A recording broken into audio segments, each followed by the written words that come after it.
Good evening, everybody. Welcome to another edition of Cranky Gun Reviews. Tonight's video is going to be a lot of fun. We're going to do a tabletop comparison of the Smith & Wesson SW9VE, the SD9VE, and the SD9 2.0. The likenesses, the differences, and what I think about each of them. Hopefully we'll get a side-by-side comparison of them out at the range soon, but tonight's just going to be the tabletop.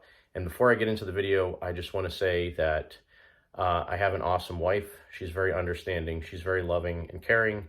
And thank you for being as awesome as you are if you watch this. If you don't, at least people know that I love my wife. So let's jump into the video.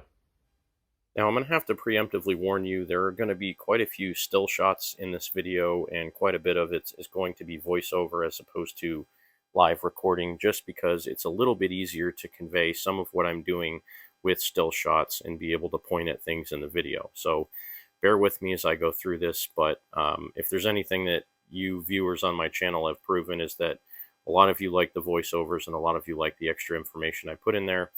So I'm going to get right into this video, and we're going to start off first with the magazines.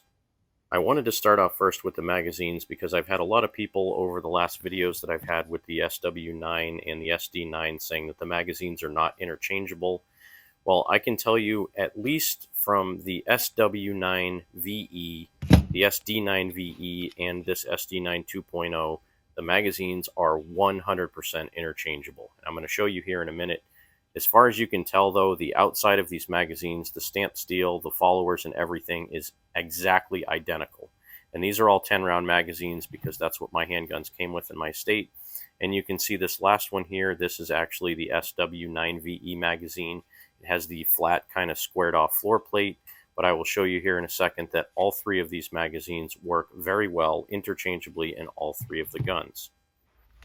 So starting off first, I'm going to grab the SD9 2.0, and obviously starting off with its magazine, just show you function, putting it in the gun, releasing the slide, locking the slide back, and how the magazine drops out of the gun as well. Works very well, no issues. That's what you'd expect because that's the gun it was made for. Moving on, it's still the SD9 2.0 magazine in the SD9VE. Again, showing function, loading, locking the slide back, dropping the slide, all works flawlessly. And again, the SD9 2.0 magazine in the SW9VE. Works perfectly fine, slide locks back, no dragging, no issues whatsoever. So this is going to get a little bit tedious. I'm going to speed it up here. So again, now doing the same testing, this is the SD9VE magazine. Doing function test, making sure the slide locks back, it loads and unloads easier, and it works perfectly fine in all three guns. So now I have two newer generation magazines that both work well in the SW9VE. Now let's take that SW9VE magazine and try it in the SD9 2.0 and the SD9VE, and then also obviously it's going to work in the SW9VE. One thing I want to point out as well, you'll notice how easily the slide stop works as a slide release. I apologize ahead of time if some of the audio is going to be a little bit different levels. Some parts of this video I'm doing a voiceover after the fact, and some of it I'm doing live. Next thing after the magazines, what I want to show is the difference in the grip stippling and the shape of the lower frames themselves. So you can see first off, the SW9VE has what appears to be some pretty good cross-hatching and things like that on it. It's not really aggressive, but honestly to me, feels pretty good in the hand. I don't like an overly aggressive stippling to where it bites into your palm, like my Taurus G3C and I forget what other gun. Oh, my Smith & Wesson CSX. Those have really aggressive stippling on them. This is actually pretty comfortable. Again, it's not like super grippy. It's actually good for carry because it has enough to keep the gun in your hand, but it's not overly aggressive. So not a bad shape. It doesn't have interchangeable back straps or anything. So for my hands, I have kind of medium-sized hands and kind of short fingers. Feels pretty good in the hand. So pretty happy with that one. Not too bad, but it's definitely not as aggressive as the other two. The SD9VE has a little bit more aggressive stippling. It's more of like a vinyl look on the front, on the sides, and then kind of more of a crosshatch pattern on the front and the back. This one, again, not very aggressive. about the same size shape of the bottom of the frame. So if I can get these in a good angle for the camera, the shape of the frame is almost exactly the same. It has a little tiny flare at the bottom of both mag wells. The back of the mag well is about the same shape, but the stippling on this one is definitely different. Again, definitely not aggressive. To me, it feels good. This gun feels really good in the hand when you're shooting it. Easily controllable. I really like the SD9VE. And then the SD9 2.0. This one, while the stippling looks almost identical to what's on the SD9VE, it is way more aggressive. And again, not to the point where it's uncomfortable or crazy, but the checkering on the front and the back is a lot more aggressive. It grips your hand a lot more, but again, not to the point that it hurts. And the stippling on the side feels really good in the hand. So the frame appears to be the same on the 2.0 and the SD9VE, but really the 2.0 has a lot more aggressive stippling on the frame, and it feels good in the hand, just like the SD9VE does. Now the triggers on these three guns are very different. This one has a very severe hook trigger on it, and it's a hinge trigger, so you know, the Smith & Wesson safety triggers, they hinge in the middle, and you can't pull the entire trigger unless you pull the bottom of the trigger first. This one has a really big hook on it. I find this gun actually pretty hard to shoot as far as the trigger reset goes. Sometimes I don't let it all the way out far enough, and then it malfunctions on me. So the other part of this one is the trigger guard is round, and it's not squared off like the other two. So there's not as much room for your finger in there either. And I have kind of fat fingers, so every once in a while I do cause a malfunction on this, not letting that trigger out far enough when it resets. This one still, even after putting an Apex spring kit in it, is the heaviest trigger out of all the SD series pistols that I have. Moving on to the SD9VE, this one has a very similar shape trigger to the SW9VE. It has that still a pretty big hook. This one doesn't feel quite as aggressive to me. This one has a squared off larger trigger guard, which is really nice. And this one having an Apex spring kit in it, I think the trigger pull on this one is around 5.5 or 6 pounds. I shoot this gun really well. I don't mind this hinge trigger whatsoever. I actually really like the way this trigger feels. And we'll do a trigger ghosting of these in a little bit. And then lastly, the SD9 2.0 has a flat face trigger. What I originally thought that Smith & Wesson did was basically take the SD9VE and put an Apex flat trigger in it, or just a competition Smith & Wesson flat face trigger.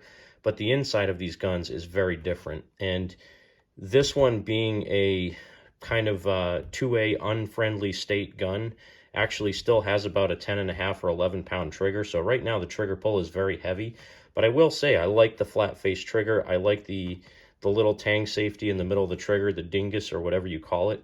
Makes it feel really good. But again, this gun still has a pretty heavy trigger. So until I take it out to the range and put a lot of rounds through it, I won't really know if it's great or if it's not great. So let's go ahead and do a ghost of these triggers. And again, these guns are empty, safety checked, all of them.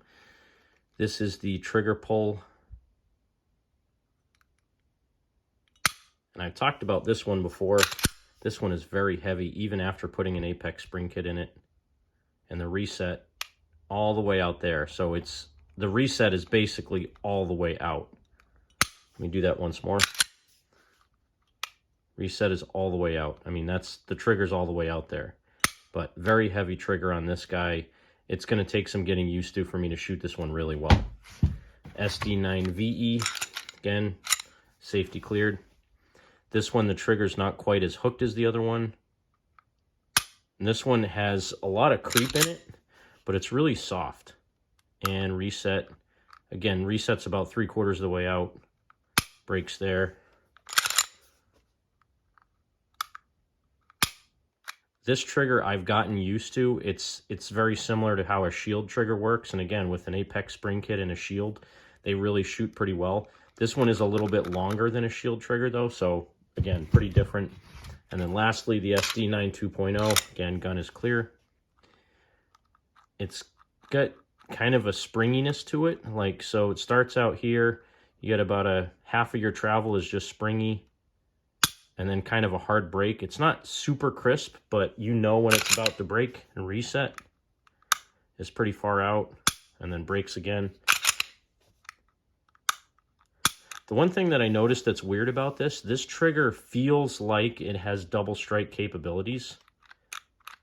Like it's pulling something really heavy inside that gun when you're pulling the trigger again, but it does not have second strike capability. So just something I've noticed. It's a little bit weird. I thought it was going to have a second strike capability like my Taurus G3C has, but it does not.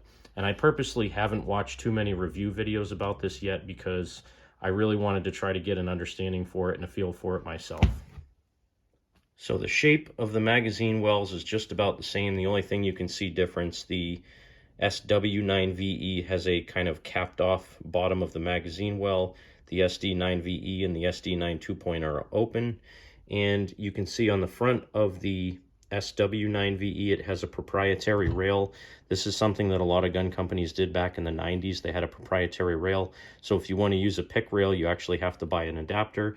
But both the SD9VE and the SD9 2.0 both have Picatinny slots that you can put a laser or a flashlight on. Now next, looking at the slides themselves, this SW9VE is not as common as most that I've seen. Most of them actually come with a stainless steel slide, just like the other two that I have. This one, when I found it, it was cool because it's a black slide, and it only has, you know, narrow, thin slide serrations on the back of the slide, nothing on the front at all, and it's kind of rounded off on the edges. The SD9VE actually has pretty aggressive slide serrations on the front and back of the slide. It's a stainless steel slide, and it's a little bit more squared off than what you have on the SW9VE. And I'll show some pictures of these side by side in a bit. And obviously on the SD9 2.0, you have much different slide serrations. They're the same number of slide serrations as on the SD9VE. These are kind of machined with kind of a drill bit or a mill bit into them. So they're not very aggressive, but they do look pretty cool and they're more than functional. Now, if you really start looking at the slides, there are quite a few other differences. You can see again the profile of the SW9VE slide is more rounded over with a completely flat top, and it's kind of shiny. The SD9VE is a matte stainless finish, and it's not quite as rounded over. And the SD9 2.0 has these nice striations on the top of the slide, which cut down on glare when you're shooting it. Now, the rear sights on the SD9VE and the SD9 2.0 are identical, but the rear sights on the SW9VE have a wider pad and smaller dots. Now, the front sights on these three guns are all white dots, but the shape of the front sights are slightly different. You can see them here side by side. The SW9VE has more of a ramp to the front sight, where the SD9VE and the SD9 2.0 have more of a Patridge style straight up front sight. And again, from the side, you can see on the SW9VE that ramp front sight, and the dot is actually an oval. Again, this one for me is a little bit harder to see.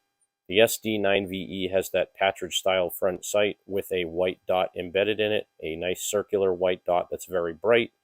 And the SD9 2.0 has exactly the same sight as the SD9VE, so I don't expect to have any issues shooting this gun. Plus, those striations on the top of the slide should make it really nice to shoot. Now, this is where things really start getting different. I'm taking the SW9VE out of the rest of these pictures just because the internals are exactly the same as the SD9VE. And if you look at the front of the gun, you look at the front slide rails and everything else, they look similar. But when you start getting to the rear of the mechanism, that's when things start looking different. Look at the sear on the SD9VE versus the sear on the SD9 2.0. They are completely different trigger mechanisms. Also, the transfer bar for the trigger is very different on the SD9 2.0 than the SD9VE. There's an extra bump, and the shape of the trigger bar is a little bit different on the SD9 2.0. Inside the slides, they're also very different. You can see that the machining is very different inside them. The shape of the striker block is completely different as well. And again, that's going to lead to either smoother or stiffer trigger pull. And the smoothness of the action is going to be different just based on the shape of the slide and how the machining is done. Again, they are quite different inside. So that's not at all what I was expecting when I saw these. And if you move forward, the barrels are identical and the recoil assemblies are identical. I did swap them back and forth between the two slides, and they fit interchangeably, though the 9mm markings on the barrels are in different spots. If I lay the SD9VE and the SD9 2.0 side by side on the table, you can see that the SD9 2.0 has an extra notch cut in the slide. That's for that bump in the transfer bar for the trigger. I don't really know what it does. I'm sure somebody will tell me what it is. You can also see that on the SD9 2.0, the 9mm Luger marking on the barrel is actually on the side of the barrel where the extractor is, unlike the SD9VE where it's on the top of the barrel. So that was a pretty comprehensive overview of these three guns, the similarities and the differences. I'm sure I missed something that somebody's going to correct me on, but those are the glaring things that I saw different between the three guns. They are all from the same family of Smith & Wesson pistols, but you can see how they've changed over the years. And again, I don't have an SW9F, which was the first generation Sigma. I do keep my eyes open for those, but they almost never show up. The good thing is when they do show up, they're really cheap, around $200 because nobody wants them. So if I ever do find one, hopefully I'll be able to pick it up. Thanks again for watching. Have a great day. God bless America. Support your 2A rights. Get out there and shoot. And you remember, if someone asks you to give up some of your freedom for the greater good, remind them that freedom is the greater good.